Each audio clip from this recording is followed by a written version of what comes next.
OBC समाजासाठी रस्त्यावर उतरलेल्या ओबीसी नेत्यांमध्येच उभी फूट पडली। बीडच्या सभेतून छगन भुजबळ यांनी विजय वडेट्टीवारांना लक्ष्य केलेलं आहे। वडेट्टीवारांचा जरांगेंसोबतचा एक जुना व्हिडिओ दाखवत छगन भुजबळ यांनी वडेट्टीवारांच्या भूमिकेवरच सवाल उपस्थित केलेत, तर वडेट्टीवारांनी देखील भुजबळ यांच्यावर पलटवार केलेला आहे। पाहूयात या संदर्भातला हा स्पेशल रिपोर्ट। आपल्या मराठा समाजाला ओबीसीतून आरक्षण द्या ही माझी भूमिका आहे। तासाला जर तुम्ही बदलायला लागलात तर ओबीसी समाजाचा घात होईल। खरं तर त्यावेळेस विरोधी पक्षनेता म्हणून संविधानिक पदावर होतो आणि मी त्या ठिकाणी गेलेलो होतो। तुमच्यावर दबाव होता। कोयत्याची भाषा केल्यानंतर दुसऱ्या मेळाव्यात मी कसं जाणार? ते जे काही आज काम करून राहिलेले आहे ते समाज हिताचं नाही आहे असा दाखवण्याचा काल जो प्रयत्न झालेला आहे त्या गोष्टीचा मी निषेध करतोय। ओबीसी समाजाच्या न्याय हक्कासाठी मैदानामध्ये उतरलेल्या ओबीसी नेत्यांमध्येच फूट पडली आहे। छगन भुजबळ आणि विजय वडेट्टीवारांमध्ये आरोप प्रत्यारोपांचा सामना रंगलाय। मराठा आरक्षणाचा GR निघाल्यानंतर ओबीसी नेत्यांनी आक्रमक होत न्यायालयीन आणि रस्त्यावरची लढाई लढण्याचा इशारा दिला। एकीकडे ओबीसी नेते विजय वडेट्टीवारांनी आक्रमक पवित्रा घेतलाय, तर दुसरीकडे भुजबळांनी देखील मैदानामध्ये उतरत सरकार विरोधातच दंड थोपटलेत। मात्र आता या दोन्ही ओबीसी नेत्यांमध्ये फूट पडलीय। बीडच्या सभेमध्ये भुजबळांनी थेट लाव रे तो व्हिडिओच्या माध्यमातून वडेट्टीवारांनाच कोंडीत पकडण्याचा प्रयत्न केला। दरम्यान यानंतर वडेट्टीवारांनीही भुजबळांना प्रत्युत्तर देत हल्लाबोल केलाय। मराठा समाजाला आरक्षण दिलंच पाहिजे म्हणून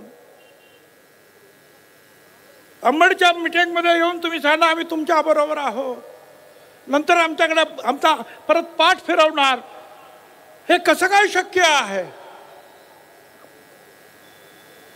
आणि म्हणून मी त्यांना सांगितलं त्या संपादकांना, बघा हे व्हिडिओ,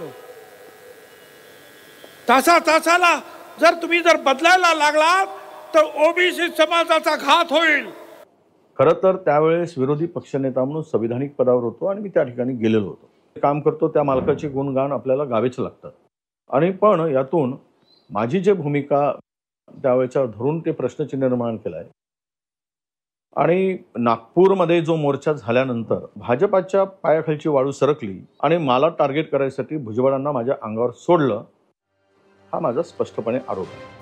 ओबीसींचा मोर्चा आणि बैठकींकडे वडेट्टीवारांनी पाठ का फिरवली, तसंच त्यांच्यावर कुणाचा दबाव होता असा सवाल भुजबळांनी केलाय।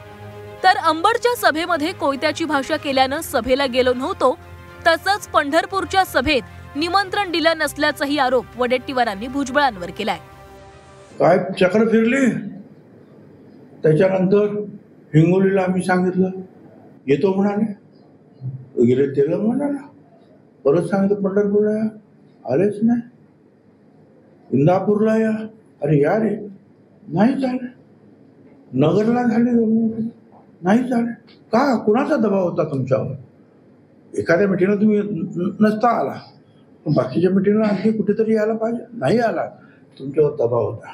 परत ते म्हणतात की अंबडच्या सभेमध्ये आलेत, नंतर आले नाही। अरे अंबडच्या सभेमध्ये तुम्ही कोयता काढण्याची भाषा झाली तिथे। आपण लढाईमध्ये, मराठा ओबीसी लढाईमध्ये कोयता तलवारीची लढाई भाषा करून आपण मिळणार आहे का? आपण आपल्याला जे मिळवायचे ते संविधानिक अधिकारानं तुम्ही आंदोलन करा, मोर्चे करा, सरकारवर प्रेशर टाका, पण कोयत्याची भाषा केल्यानंतर दुसऱ्या मेळाव्यात मी कसं जाणार? म्हणून मी गेलो नाही। पंढरपूरच्या मेळाव्यामध्ये मला अजिबात बोलवलं नाही। बीडच्या सभेमध्ये भुजबळांनी विजय वडेट्टीवारांचा मराठा आरक्षणाला पाठिंबा देत असतानाचा व्हिडिओ दाखवला। मात्र भुजबळांच्या भूमिकेचा बबनराव तायवाडे यांनी निषेध केलाय, तर तायवाड्यांच्या प्रतिक्रियेनंतर भुजबळांनी देखील त्यांना टोला लगावलाय। भुजबळ साहेब हे आमच्या देशाचे ओबीसीचे नेते आहेत। वडेट्टीवार साहेब सुद्धा ओबीसीचे नेते म्हणून त्यांना मान्यता मिळालेली आहे।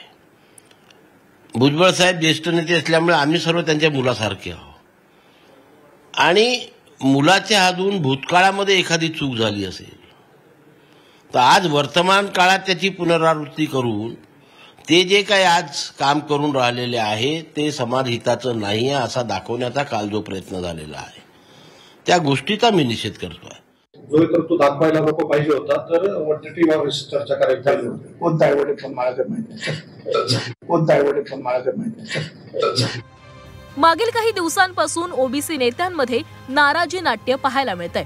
कधी बॅनरवरच फोटो नाही तर कधी सभेचंच निमंत्रण नसल्याचं म्हणत ओबीसी नेत्यांनी एकमेकांच्या सभेला जाणं टाळलं. मात्र आता ओबीसी आरक्षण बचावचा मुद्दा बाजूला पडलाय की काय असाच प्रश्न निर्माण होतोय.